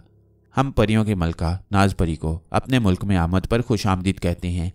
देवों के बादशाह फरफर देव ने नाज परी और शेरदिल के करीब पहुंचकर कहा, हम देवों के अजीम बादशाह फरफर देव से मदद हासिल करने के लिए आए हैं। नाज परी ने कहा, मलका, हम आपकी हर मदद के लिए तैयार हैं, कुछ दिन आप हमारे मेहमान रहें। फरफर देव ने कहा, ये आदमजाद कौन है? फरफर देव ने शेरदिल की तरफ इशारा करते हुए पूछा। बादशाह, ये बहादुर नौजवान शेरदिल है और हमारा मोहसिन है, इसने हमारी जान बचाई है, नाज परी ने शेरदिल की तारीफ करते हुए कहा। फरफरदेव उन दोनों को लेकर महल में आया, जहां उनकी मुलाकात फरफरदेव की मलका से कराई गई। शेरदिल और नाजपरी 4 दिन तक देवों के बादशाह फरफरदेव के मेहमान रहे। फरफरदेव ने एक अच्छे मेज़बान की तरह उनकी बहुत खिदमत की और फिर 5वें रोज़ मुत्तफ़िका फैसले के बाद ये तय पाया कि फ़िलहाल नाजपरी यहीं रहे और शेरदिल देवों के सबसे बड़े पहलवान कहकहा देव को साथ लेकर परियों के मुल्क में जाए और गुलफाम को उसके किए की सज़ा दे। शेरदिल को पहलवान देव का नाम सुनकर बुरी तरह हंसी आई। वैसे उसका नाम बिल्कुल ठीक था, क्योंकि जब उसे वहां बुलवाया गया तो वो खूब कहकहे लगा रहा था और डील डोल के लिहाज से वो पहाड़ था। शेरदिल, नाजपरी का मुल्क यहाँ से दूर नहीं है, लेकिन रास्ते की बेपनाह मुश्किलात के पेश नज़र कहकहा देव तुम्हें दूसरे रास्ते से वहां ले जाएगा। हमें आमिलों ने बताया है कि गुलफाम की मौत एक आदमजात के हाथों होनी है, इसलिए तुम फौरन वहां पहुंचो। कहकहा देव रास्ते में तुम्हारी हर तरह की मदद करेगा, फरफरदेव ने शेरदिल से कहा।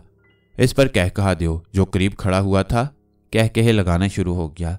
शेरदिल की रवानगी बड़ी शानदार थी। देवों के बादशाह फरफरदेव ने गुलफाम से निमटने के लिए शेरदिल को बहुत से दाव से आगाह किया। नाजपरी ने उसकी कामयाबी की दुआ की और फिर कहकहा देव ने कहकहे लगाते हुए उसे अपने हाथ पर बिठाकर अपनी पीठ पर छोड़ दिया। शेरदिल के लिए वहां चलने फिरने के लिए काफ़ी जगह थी। उसने कहकहा देव के सर की लंबी चोटी को पकड़ा और वो हवा में उड़ने लगा। कहकहा देव तेजी से सफ़र कर रहा था। शेरदिल को नीचे दरख्त और इमारतें भागती हुई नजर आ रही थीं और कहकहा देव के कहकहे भी बदस्तूर जारी थे। अचानक उन्होंने एक शोर सुना। दोनों ने मुड़कर देखा। दाएं तरफ देखा तो दूर बहुत से लोग हाथों में तलवारें लिए उड़ते हुए उनकी तरफ आ रहे थे। शेरदिल ने तलवार निकाल ली और कहकहा देव के कहकहे शुरू हो गई। ऐसा मालूम होता है कि परिजादों को उनकी मौत इधर ला रही है, कहकहा देव ने कहकहे लगाते हुए कहा। परिजाद कुछ करीब आए तो शेरदिल ने उसे पहचान लिया, जिसका उसने तलवार से बाजू काटा था। कहकहा देव के मुकाबले में वो सब परिजाद मिलकर भी कुछ हकीकत नहीं रखते थे, लेकिन वो तलवारें लहराते हुए बिला झिझक बढ़ते चले आ रहे थे। एक परिजाद जिसके हाथ में तलवार की बजाय एक छड़ी थी और छड़ी पर सितारा चमक रहा था, वो सबसे आगे बढ़कर तेजी से उनके करीब आया। फानूस, तुम लोग क्यों अपनी मौत को आवाज दे रहे हो? कहकहा देव ने कहकहा लगाते हुए परिजाद से मुखातिब होकर कहा। कहकहा देव, तुम और मैं एक दूसरे को अरसा से जानते हैं और हमारे तुम्हारे मुल्कों के ताल्लुकात भी अच्छे रहे हैं। यह आदमजाद हमारा दुश्मन है, इसे हमारे हवाले कर दो। फानूस परिजाद ने कहकहा देव से कहा। यह नहीं हो सकता फानूस, कहकहा देव ने गुस्से से गुर्राते हुए कहा, लेकिन हम इसे साथ लेकर जाएंगे। फानूस ने भी गुस्से से कहा और फिर उसने हाथ में पकड़ी हुई छड़ी को सीधा करके हिलाया तो उसमें से चिंगारियां निकलकर कहकहा देव और शेरदिल पर पड़ने लगी। कहकहा देव, अगर बिजली किसी तेजी से एक तरफ ना होता तो फानूस की छड़ी से निकली हुई चिंगारियां उन दोनों को जला देती। उधर दूसरे परिजाद भी अपनी तलवारों को घुमाते हुए उन पर हमलावर हुए। शेरदिल ने एक परिजाद का वार अपनी तलवार पर रोका। कहकहा देव को फानूस परिजाद पर बेहद गुस्सा आ रहा था। वो गरजता हुआ परिजादों की तरफ झपटा और एक को अपने बड़े नाखूनों वाले भारी भरकम हाथ में दबा लिया। कहकहा देव ने कहकहे लगाते हुए परिजाद को इतने जोर से दबाया कि वो हलाक हो गया। अपने साथी को मरा हुआ देखकर दूसरे परिजादों को कहकहा देव पर बेहद गुस्सा आया और वो हमले के लिए एकदम झपटे और फिर शेरदिल अपनी तलवार के जौहर दिखाने लगा। परिजादों की तलवारें कहकहा देव के डील डोल की निस्बत से नन्हे मुन्ने चाकू से ज्यादा न थीं, लेकिन एक परिजाद ने कहकहा देव के बाजू पर इतनी जोर से तलवार मारी कि उसके बाजू पर काफी गहरा जख्म आया और उससे खून टपकने लगा। कहकहा देव गुस्से से इतने जोर से गरजा कि सारी फिजा गूंज उठी। शेरदिल ने ऐसा महसूस किया जैसे वो उसकी पीठ पर गिर पड़ेगा। उधर फानूस ने मौके से फायदा उठाते हुए फिर अपनी सितारा छड़ी को बुलंद किया और उससे चिंगारियां निकलकर उन पर पड़ने लगीं। इधर शेरदिल ने भी तलवार रखकर बड़ी फुर्ती से बुजुर्ग की दी हुई लकड़ी की पुतली निकाली और उसका रुख फानूस की तरफ किया। पुतली से रोशनी की एक तेज धार निकली और उसने चिंगारियों का रास्ता रोक लिया। फिजा में रोशनियों के टकराव का अजीब नज़ारा था। फानूस की सितारा छड़ी के मुकाबले में शेरदिल की पुतली से निकलने वाली रोशनी ज्यादा तेज थी। इधर कहकहा देव ने एक और परिजाद को मौत के घाट उतार दिया। इस पर परिजादों ने फिर जोश के साथ हमला कर दिया और उसके बाजू पर एक और गहरा जख्म लगा दिया। कहकहा देव एक लम्हे के लिए अपने नए जख्म की तरफ मुतवज्जा हुआ तो दो परिजादों ने बड़ी चाबुक दस्ती से शेरदिल को दोनों बाजुओं से पकड़कर ऊपर उठा लिया। शेरदिल ने बहुत कोशिश की कि परिजादों की गिरफ्त से आज़ाद हो जाए, लेकिन गिरफ्त इतनी मजबूत थी कि वो बेबस होकर रह गया। परिजादों से लेकर बड़ी तेजी से एक तरफ जाने लगे। उधर तमाम परिजादों ने कहकहा देव को घेर लिया और उन्हें जैसे ही मौका मिलता तलवार के वार करने से ना चूकते। और कहकहा देव भी जिसे एक थप्पड़ रसीद करता वो दोबारा आगे आने की जरूरत न करता। परिजादों की तादाद बहुत ज्यादा थी कहकहा ने सोचा कि कहीं परिजाद शेरदिल को लेकर दूर ना निकल जाएं, और फिर वह परिजादों के हजूम को चीर कर आगे बढ़ा, लेकिन फानूस की सितारा छड़ी से निकलने वाली चिंगारियों ने उसका रास्ता रोक लिया। उधर परिजाद शेरदिल को उठाए इतनी तेजी से जा रहे थे कि हवा की सनसनाहट से उसके कान बंद होते जा रहे थे। अब उसने परिजादों से आज़ाद होने की बजाय ये सोचना शुरू कर दिया कि मुमकिन है परियों के मुल्क में पहुंचकर खुदा की तरफ से कोई अच्छा सबब बन जाए। परिजाद शेरदिल को उठाए घंटों उड़ते रहे। आखिरकार वो उसे लिए एक बहुत बड़ी आहनी इमारत पर उतरे और फिर शेरदिल को ले जाकर एक कैद खाने में बंद कर दिया। शेरदिल ने कैद खाने का जायजा लिया। कैद खाने के दरों दीवार सब लोहे के बने हुए थे, जिसका मतलब था कि यहाँ से राह फरार नामुमकिन है। उसने गुजरे हुए तमाम वाक़यात पर नज़र डाली तो बहुत हैरान हुआ कि हर मौका पर खुदा ने उसकी किस तरह मदद की है, और फिर ये सोचकर कि आइंदा भी खुदा मदद करेगा वो ज़मीन पर लेट गया और जल्द ही सो गया। फिर ख्वाब में क्या देखता है कि वही बुजुर्ग जिन्होंने उसे लकड़ी की पुतली दी थी कह रही हैं कि शेरदिल फिक्रमंद होने की ज़रूरत नहीं है, शेरदिल ये आराम करने का वक्त नहीं, फ़ौरन उठो और कैद खाने से बाहर निकलकर बाएं तरफ जाओ। बरामदे के बाद तुम्हें एक राहदारी नजर आएगी। उस राहदारी को अबूर करके सीढ़ियों के बाद तुम एक कमरे में पहुंचोगे। अगर तुम वहां खैरियत से पहुंच गए तो तुम्हें तुम्हारी मंजिल का रास्ता मिल जाएगा, बुजुर्ग ने ख्वाब में शेरदिल की रहनुमाई करते हुए कहा। शेरदिल हड़बड़ाकर उठ बैठा और फिर यह देखकर बहुत हैरान हुआ कि कैद खाने के दरवाजे की सलाखें टूटी हुई हैं। शेरदिल फौरन कैद खाने से बाहर आया और बुजुर्ग की हदायत के मुताबिक राहदारी से भागता हुआ सीढ़ियों के करीब पहुंचा। रात का वक्त था, उसे वहां कोई नजर न आया और वो सीढ़ियां अबूर करके जब दूसरी तरफ पहुंचा तो एक खूबसूरत कमरे में अचानक उसे कहकों की आवाज़ सुनाई दी। उसने सर उठाकर देखा तो उसकी आंखें हैरत से फटी की फटी रह गईं, क्योंकि वहां कहकहा खड़ा कहकहे लगा रहा था। शेरदिल, तुम क्या समझते हो मैं तुम्हारी मदद को नहीं आऊँगा? मैंने फानूस परिजाद को हलाक कर दिया है। यहाँ पहुंचकर पहले मैंने तुम्हारे कैद खाने के जंगले को तोड़ा, फिर इस सारे महल का जायजा लिया है। गुलफाम यहीं रहता है। कहकहा ने कहकहा लगाते हुए शेरदिल को मुखातिब करते हुए कहा। शेरदिल और कहकहा जिस कमरे में खड़े बातें कर रहे थे उसके साथ वाले कमरे से उन्हें खड़खड़ाहट की आवाज़ सुनाई दी। शेरदिल के कहने पर कहकहा ने उसे अपने एक हाथ पर उठाया और कमरे के रोशनदान के करीब ले गया। ये रोशनदान साथ वाले कमरे में खुलता था। शेरदिल रोशनदान से दूसरी तरफ झांकने लगा। शेरदिल ने देखा कि दूसरा कमरा निहायत करीने से सजा हुआ था। दरवाजे और खिड़कियों पर पर्दे थे और ज़मीन पर एक खूबसूरत कालीन बिछा हुआ था। एक नौजवान परिजाद उसकी जानिब पीठ किए एक तख्तनुमा कुर्सी पर बैठा हुआ था। वो किसी सोच में महव नजर आ रहा था। उसके ताज और लिबास से शेरदिल ने अंदाज़ा लगाया कि गुलफाम यही है जो परियों के मुल्क का बादशाह बना हुआ है। शेरदिल कहकहा के हाथ से नीचे उतरा और फिर उसे कुछ हदायत देकर वहीं ठहरने के लिए कहा, और खुद उसने बैठकर दरवाजे का पर्दा थोड़ा सा हटाकर अंदर देखा और फिर एकदम कमरे के अंदर पहुंच गया। कौन हो तुम और हमारी इजाज़त के बगैर यहाँ कैसे आए? गुलफाम ने शेरदिल को देखकर चौंकते हुए कहा। गुलफाम, मुझे अपनी मौत समझो, शेरदिल ने नियाम से तलवार निकालते हुए कहा। आदमजाद, कहीं तुम शेरदिल तो नहीं हो, लेकिन तुम कैद खाने से कैसे निकल आए? गुलफाम ने उलझे हुए लहजे में कहा। गुलफाम, सच की हमेशा जीत होती है और सच्चे का खुदा मददगार है, शेरदिल ने मुतमईन लहजे में कहा। गुलफाम ने तलवार निकाल ली। शेरदिल भी तलवार लिए मुकाबले के लिए तैयार हो गया और वह दोनों मुकाबले पर आ गए। गुलफाम ने बड़े माहिराना अंदाज में तलवार का वार किया, लेकिन शेरदिल ने उसके वार को अपनी तलवार पर रोका और इसके साथ वो ये समझ गया कि गुलफाम कोई मामूली तलवार चलाने वाला नहीं है और उस पर कामयाबी हासिल करना नामुमकिन नहीं तो मुश्किल ज़रूर है। वैसे शेरदिल भी शमशीर जनी में खूब महारत रखता था। शेरदिल ने एक कदम पीछे हटकर गुलफाम पर वार किया तो उसने बड़ी चुस्ती का मुजाहरा किया और शेरदिल के वार को बड़े माहिराना अंदाज से रोका और फिर दोनों तरफ से एक दूसरे पर हमले होने लगे। अचानक शेरदिल ने पूरी कुव्वत से गुलफाम पर वार किया तो गुलफाम के हाथ से तलवार निकलकर दूर जा गिरी और फिर दूसरे हमले पर शेरदिल की तलवार गुलफाम के सीने में उतरती चली गई और गुलफाम ज़मीन पर गिरकर तड़पने लगा और चंद लम्हे तड़पने के बाद साकित हो गया। गुलफाम के मरने का मंजर बेहद खौफनाक था। शेरदिल परियों के बादशाह गुलफाम को ठिकाने लगाने के बाद उस कमरे से निकलकर दूसरे कमरे में पहुंचा। रास्ते में उसने कहकहा को भी साथ ले लिया। वहां उसने एक खूबसूरत और दराजकद परिजाद को अपनी तरफ आते देखा तो शेरदिल ने फौरन तलवार निकाल ली। बहादुर नौजवान, मुझे अपना दोस्त समझो, परिजाद ने अपना दायां हाथ आगे बढ़ाते हुए कहा और शेरदिल ने मुस्कुराते हुए परिजाद से हाथ मिलाया।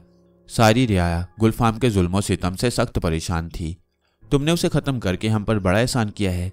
सच है कि बुरे आदमी को उसके हम कौम भी नापसंद करते हैं, परीजाद ने कहा, और फिर उसने शेरदिल को बताया कि मैं मलका के वक्त सिपा सालार था। शेरदिल, तुम जहां हमारे मौसिन हो वहां हमारी मलका नाज परी के मेहमान भी हो।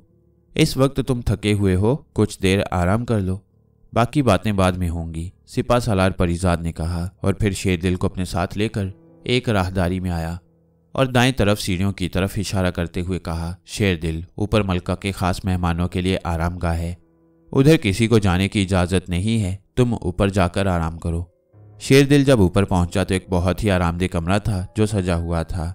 हर तरफ रेशमी पर्दे लहरा रहे थे। शेरदिल ने चारों तरफ नज़र दौड़ाई तो एक ताकचे में एक इंसानी खोपड़ी पड़ी देखकर वो बहुत हैरान हुआ। फिर उसने गैर इरादी तौर पर खोपड़ी को उठा लिया। हम अपने मुअज़्ज़ज़ और बहादुर मेहमान को खुशामदीद कहते हैं। अचानक खोपड़ी से आवाज़ आई और शेरदिल ने घबरा कर खोपड़ी को फेंकना चाहा। शेरदिल, मुझे ना फेंकना वरना मेरे टुकड़े टुकड़े हो जाएंगे। खोपड़ी से दोबारा आवाज़ आई। तुम कौन हो? शेरदिल ने खोपड़ी से सवाल किया। शेरदिल, मैं परियों की मलका नाज परी के दादा की खोपड़ी हूँ। तुमने गुलफाम को हलाक करके हमारे खानदान पर बहुत बड़ा एहसान किया है। मेरी दाएं आंख में तुम जो मोती देख रहे हो वो निकाल लो, हमारी तरफ से तुम्हारे लिए ये तोहफा है। इस मोती को हासिल करने के लिए साम जादूगर ने नाज परी को दरिया में कैद कर दिया था और गुलफाम को बादशाह बना दिया था। खोपड़ी से आवाज़ आई। शेरदिल ने खोपड़ी की आंख से मोती निकालकर अपने पास रखा और खोपड़ी को दोबारा ताकचे में रख दिया और फिर कमरे में रखी हुई मसारी पर जाकर जूतों समेत लेट गया। मुद्दत के बाद उसे सोने के लिए आरामदेह जगह मिली थी, इसलिए लेटते ही सो गया। शेरदिल नींद में क्या देखता है कि शहजादी सनोबर अंधेरों की वादी में भागती फिर रही है और पुकार रही है कि शेरदिल, जल्द पहुंचो, साम जादूगर ने मुझे जान से मार देने की धमकी दी है। शेरदिल बेदार हुआ तो उसने सोचा कि फौरन साम जादूगर तक पहुंचकर शहजादी सनोबर को उसके जुल्म से आज़ाद कराया जाए। इसी असना में परियों की मलका नाज परी वहां आ गई। हमें तुम्हारे बेदार होने का इंतजार था, हमारे पास वो अल्फाज नहीं जिनसे तुम्हारी इस अजीम कारनामे का शुक्रिया अदा करें, नाज परी ने शेरदिल का शुक्रिया अदा करते हुए कहा। नाज परी, ये सब कुछ खुदा की मेहरबानी है, शेरदिल ने जवाब दिया। नाज परी, अब मैं चाहता हूं कि जिस मकसद के लिए घर से निकला हूं उसे जल्द अज जल्द पूरा करूं। शेरदिल ने नाज परी से इजाज़त तलब लहजे में कहा। शेरदिल, खुदा तुम्हें कामयाब करे, नाज परी ने इजाज़त देते हुए कहा। और फिर शेरदिल कहकादियों के साथ महल से बड़ी शान और शौकत से रुखसत हुआ और एक बार फिर फिजाओं में तैरने लगा। आखिर लगातार सफ़र के बाद वो एक पहाड़ी इलाके से गुजरे। अचानक शेरदिल की नज़र एक बहुत बड़े पत्थर के मुजस्मे पर पड़ी और वो हैरत से उसे देखने लगा। शेरदिल, ये मुजस्मा नहीं बल्कि एक चट्टान है जो इंसानी शक्ल की है। यहीं से साम जादूगर की जादू नगरी शुरू होती है। कहकहादियों ने शेरदिल को हैरत से देखते पाकर कहा और फिर उसने शेरदिल को उस चट्टान के पास उतार दिया और बोला, शेरदिल, इससे आगे मैं नहीं जा सकता, अब मुझे इजाज़त दो, खुदा हाफिज। ये कहकर कहकहादियों वापस लौट गया। शेरदिल वक्त ज़ाया किए बगैर चट्टान पर चढ़ने लगा। शेरदिल को कदम कदम पर फिसलने का खदशा था, इसलिए वो बड़ी एहतियात से आगे बढ़ रहा था। लेकिन वो एक बहादुर नौजवान था, इसलिए उसने हिम्मत न हारी और ऊपर चढ़ता रहा। अचानक हवा का एक तेज झोंका आया और चारों तरफ चीखो पुकार का शोर मच गया। शेरदिल ने एक टीले की दूसरी जानिब देखा तो वो बुरी तरह चौंक पड़ा। टीले के दूसरी तरफ एक गार थी जिसमें दूर एक गड्ढे से दो लंबे लंबे और मकरूह हाथ बाहर निकल रहे थे। शेरदिल ने यह देखकर फौरन अपनी तलवार निकाल ली और इससे कबल के वो शैतानी हाथ उसे कोई नुकसान पहुंचाते। उसने तलवार के पहले ही वार से एक हाथ काट दिया, लेकिन वो ये देखकर हैरान रह गया कि कटे हुए हाथ से फौरन दूसरा हाथ निकल आया।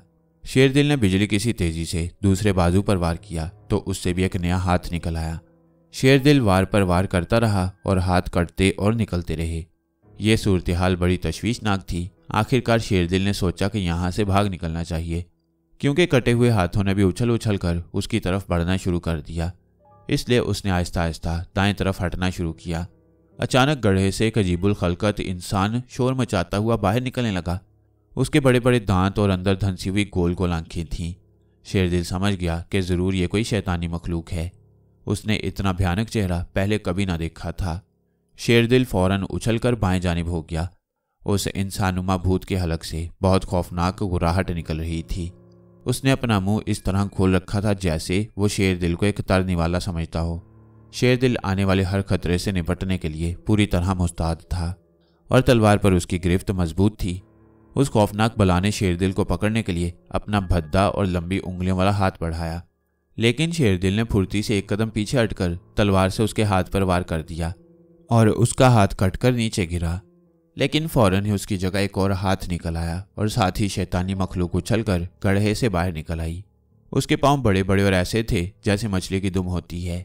वो बला अपने मखरूती कान हिलाती हुई शेरदिल की तरफ बढ़ी। शेरदिल बला की गिरफ्त से बचने के लिए इधर उधर उछलने लगा और इस शैतानी मखलूक की भी ये कोशिश थी कि शेरदिल को पकड़कर हलाक कर दे। एक बार मौका मिलते ही शेरदिल ने इस बला की एक टांग पर तलवार से वार कर दिया। इस पर उस खूंखार बला ने गुस्से से गरजते हुए शेरदिल को एक जोरदार थप्पड़ मारा और वो उछलकर दूर जा गिरा। शेरदिल फौरन अपनी जगह से उठा और तलवार सौंध कर फिर उस बला के मुकाबले में आ गया।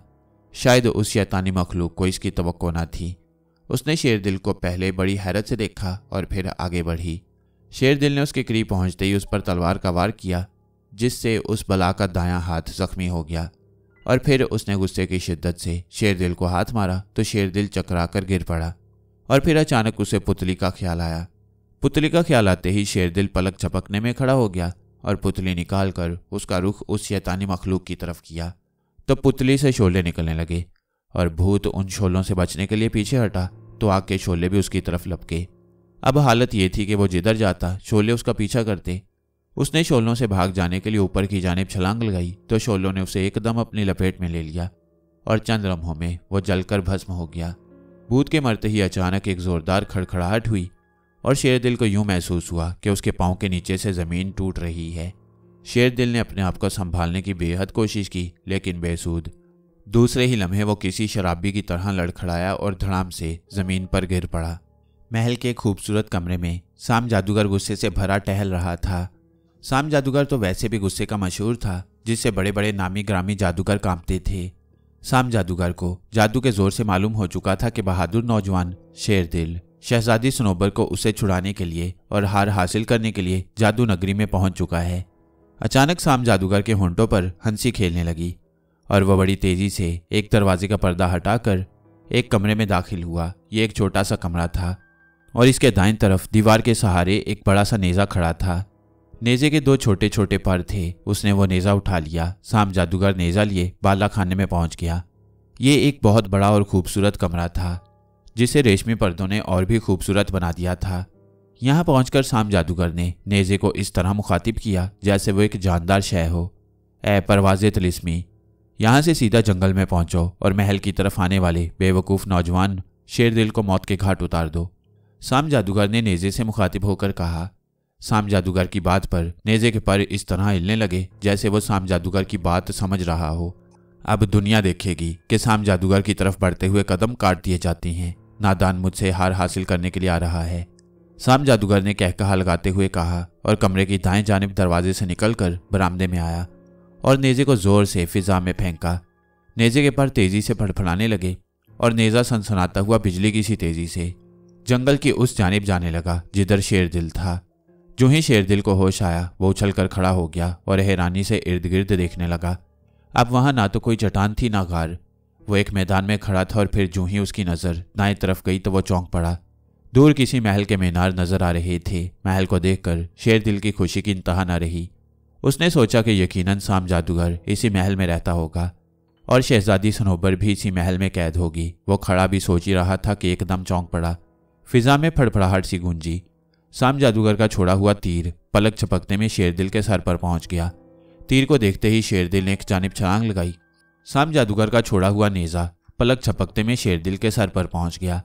नेजे को देखते ही शेरदिल ने एक जानिब छलांग लगाई और नेजा एक जन्नाटे से उसके सर पर से गुजर गया। अगर शेरदिल छलांग लगाने में एक लम्हे की भी देर करता तो नेजा यकीनन उसके सर में पैवस्त हो जाता। नेजा शेरदिल के सर पर से गुजरकर कुछ फासले पर गया और फिर फिजा में यूं मुड़ गया जैसे हवाई जहाज डाई लगाता है। अब नेजे का रुख फिर शेरदिल की तरफ था। अभी शेरदिल जमीन पर पड़ा हैरानी से उस जहरीले जादुई नेजे को घूर रहा था कि उसे बाबा जी की आवाज़ सुनाई दी। शेरदिल, नाजपरी के दादा की खोपड़ी से हासिल किया हुआ मोती इस नेजे की जानिब उछाल दो, जल्दी करो। अगर इस नेजे ने तुम्हें मामूली सा जख्म भी लगा दिया तो तुम पानी बनकर बह जाओगे। शेरदिल ये आवाज़ सुनकर चौंक पड़ा और फिर दूसरे ही लम्हे उसने फुर्ती से मोती निकालकर पूरी कुव्वत से अपनी तरफ आते हुए नेजे पर फेंक दिया। जो ही मोती नेजे से टकराया एक जोरदार धमाका हुआ और जादुई नेजा टुकड़े टुकड़े होकर फिजा में बिखर गया। शेरदिल ने लपक कर मोती उठाया और खुदा का शुक्र अदा करता हुआ दोबारा महल की तरफ बढ़ने लगा। महल के करीब पहुंचकर शेरदिल ने एक दरख्त की ओर से महल की तरफ देखा। महल बड़ा खूबसूरत था और उसके दरवाजे पर दो बदसूरत और कवि हैकल आदमी पहरा दे रहे थे और वो दोनों हमशक्ल थे। शेरदिल सोचने लगा कि अब इन दोनों से बचकर किस तरह महल में दाखिल हुआ जाए, और फिर अचानक उसे बुजुर्ग का दिया हुआ रुमाल याद आ गया। उसने फौरन रुमाल निकालकर सर पर डाल दिया। इस तरह वो पहरेदारों की नज़रों से ओझल हो गया और वो चलता हुआ महल के फाटक तक पहुंच गया। शेरदिल को एक शरारत सूझी और उसने आगे बढ़कर एक पहरेदार के मुंह पर एक जोरदार थप्पड़ रसीद कर दिया। पहरेदार ये समझा कि थप्पड़ उसके साथी ने मारा है, इसलिए वो दोनों आपस में लड़ पड़े और शेरदिल उन्हें लड़ता हुआ छोड़कर मुस्कुराता हुआ महल के अंदर दाखिल हो गया।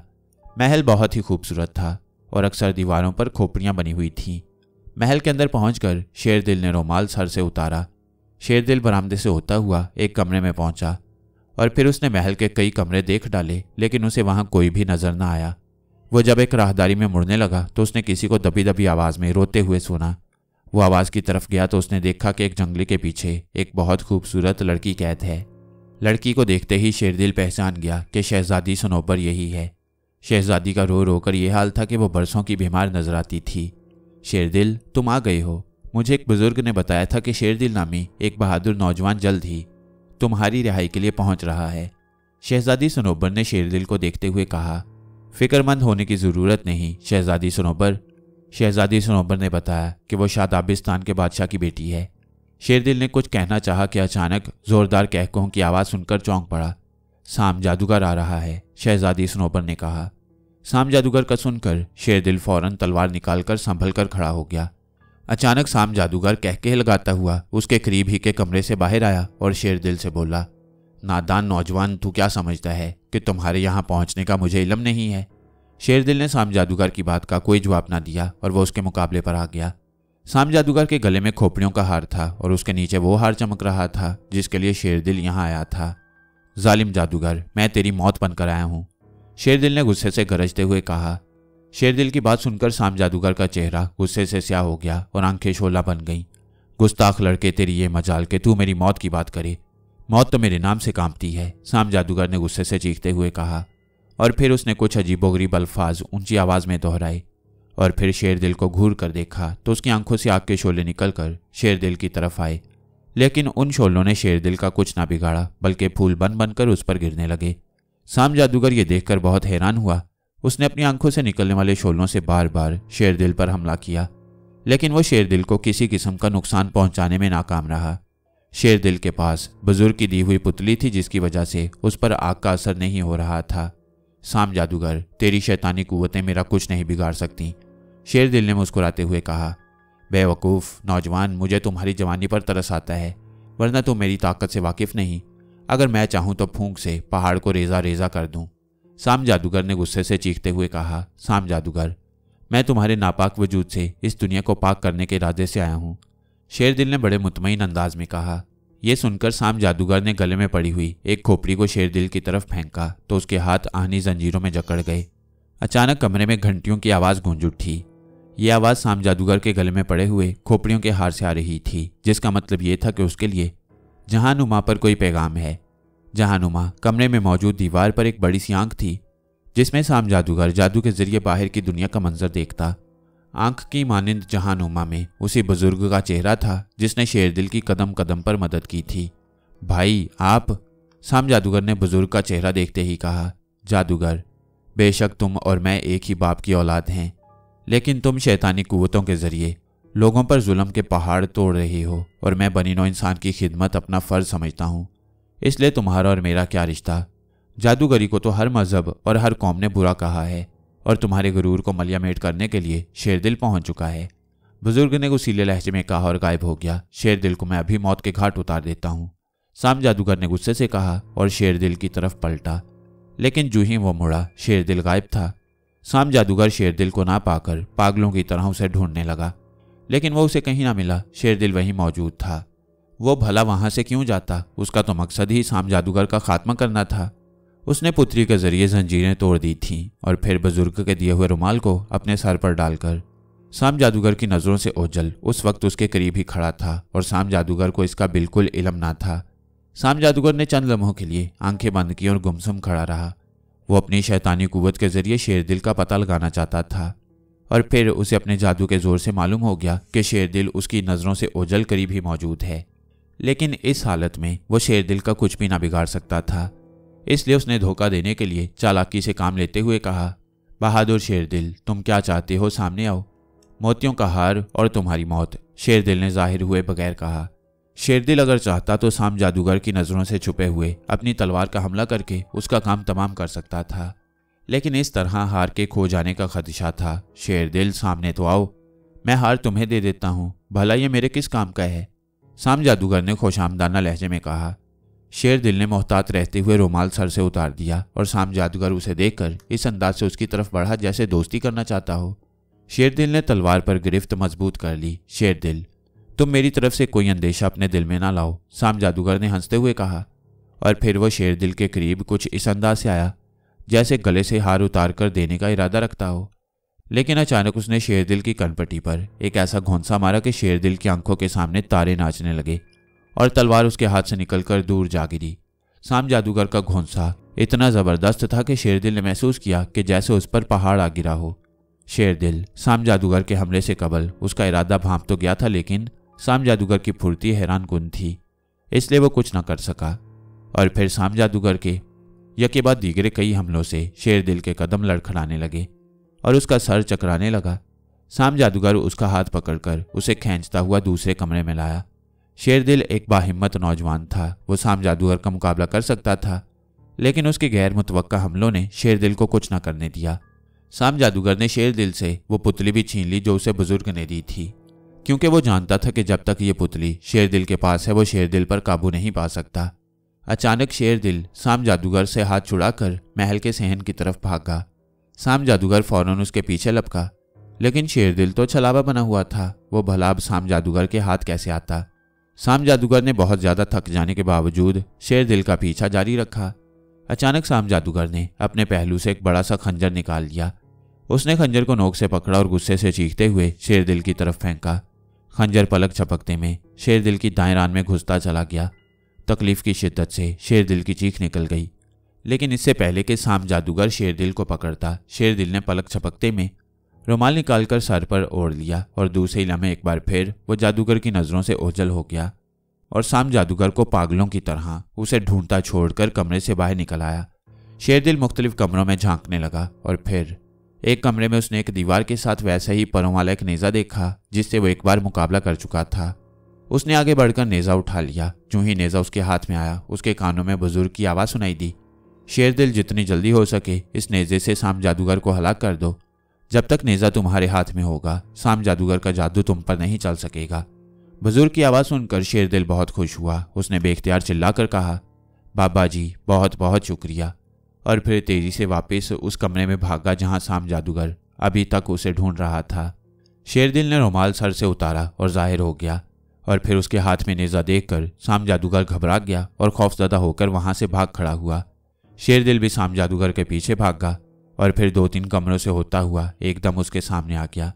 शेरदिल ने इस मौके से फायदा उठाते हुए नेज़ा पूरी कुव्वत से फेंका तो वह साम जादूगर के सीने में उतरता चला गया और उसके हलक से बेहद खौफनाक आवाज़ें निकलने लगीं।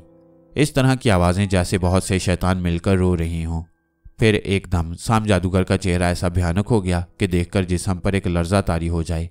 अचानक चारों तरफ अंधेरा छा गया। कुछ देर बाद अंधेरा छटा तो वहां ना महल था ना बाग, वहां सिर्फ साम जादूगर की जली हुई लाश की राख पड़ी थी और करीब ही मोतियों का हार पड़ा चमक रहा था। शेरदिल आगे बढ़कर हार उठा ही रहा था कि बहुत सी खूबसूरत और जवान लड़कियां भागती हुई उसके करीब आ गईं और वो सब शेरदिल की बहादुरी की दाद देते हुए शेरदिल का शुक्रिया अदा करने लगीं। उनमें शादाबिस्तान की शहजादी सनोबर भी थी जो शेरदिल की बहुत ज़्यादा तारीफ कर रही थी। उसी वक्त वहां परियों की मलका नाज परी भी उड़ती हुई आ गई। शेरदिल, तुमने एक अजीम कारनामा अंजाम दिया है। साम जादूगर की मौत दुनिया के लिए एक बहुत बड़ी खुशखबरी है, नाज परी ने शेरदिल को मुखातिब करते हुए कहा, और फिर उसने शहजादी सनोबर के अलावा बाकी तमाम लड़कियों को जो मुख्तलिफ मुल्कों की शहजादियाँ थीं उनके मुल्कों को भिजवा दिया। शेरदिल, ये तिलिस्मी कालीन तुम्हें और शहजादी सनोबर को तुम्हारे मुल्क पहुंचा देगा। नाज परी ने खूबसूरत कालीन शेरदिल की तरफ बढ़ाते हुए कहा, और फिर वो ये कहती हुई कि शेरदिल, हम तुम्हें कभी नहीं भूल सकेंगे, वहां से चली गई। शेरदिल शहजादी सनोबर के साथ कालीन पर बैठा तो कालीन हवा में उड़ने लगा। और इंतहाई तेज रफ्तारी से फिजा में उड़ता चला गया। शेरदिल ने नीचे खौफनाक जंगल को देखा तो अब वहां वो जंगल नहीं था, बल्कि हर तरफ रंग बिरंगे फूल खिले हुए थे और हर पत्ता ऐसे झूम रहा था जैसे वो साम जादूगर की मौत पर खुशियां मना रहे हों। साम जादूगर ने यह हार इसलिए चुराया था कि वो उसे अपने गले में डालकर हर किस्म की बीमारी से हमेशा के लिए छुटकारा हासिल कर ले, लेकिन वो मौत को भूल गया था। शेरदिल ने शहजादी सनोबर को हार दिखाते हुए कहा। कई घंटों के मुसलसल सफर के बाद कालीन शेरदिल के मुल्क में बादशाह के महल की छत पर जा उतरा। शेरदिल शहजादी सनोबर के हमरा नीचे महल में पहुंचा तो हर तरफ खामोशी थी और सब चेहरे गमजदा नजर आ रहे थे।